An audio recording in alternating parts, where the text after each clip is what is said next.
لالچ کو، بغض کو، نفرت کو، حسد کو، بہت اس میں انقلاب آ گیا۔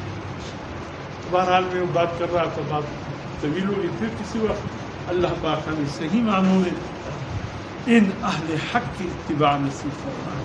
لیکن بیعت وہاں کرنی ہے جہاں آپ کی دل مان لے، کہے۔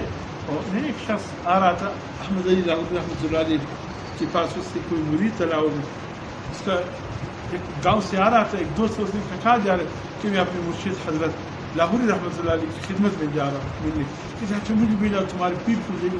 وہ آیا، ایک ہفتہ رہا مولانا احمد لاہوری کے پاس، بیٹھا بیٹھا بیٹھا، پھر جب جانے لگا وہ شخص تو وہ دوسرا شخص بھی جانے لگا، لاہوری نے اس کو بٹھایا، حضرت لاہوری نے۔ کس لیے آئے تھے؟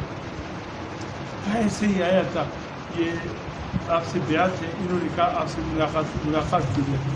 کہتے ہیں نہیں نہیں نہیں نہیں، خالی ملاقات نہیں کی، دل کی بات کرو، دل کی بات کرو، کس لیے آئے تھے؟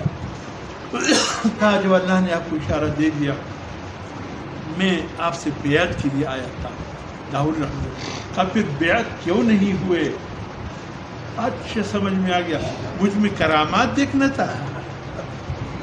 وہ یہ رکھی کرامات اشکار کی نظب بیعت سمجھ، اگر کوئی کرامات نظر آئے تو بیعت ہو جاؤ گی۔ انہوں نے کہا حضرت یہی بات ہے، ذمہ سے اگر کوئی کرامت میں دیکھ لوں پھر آپ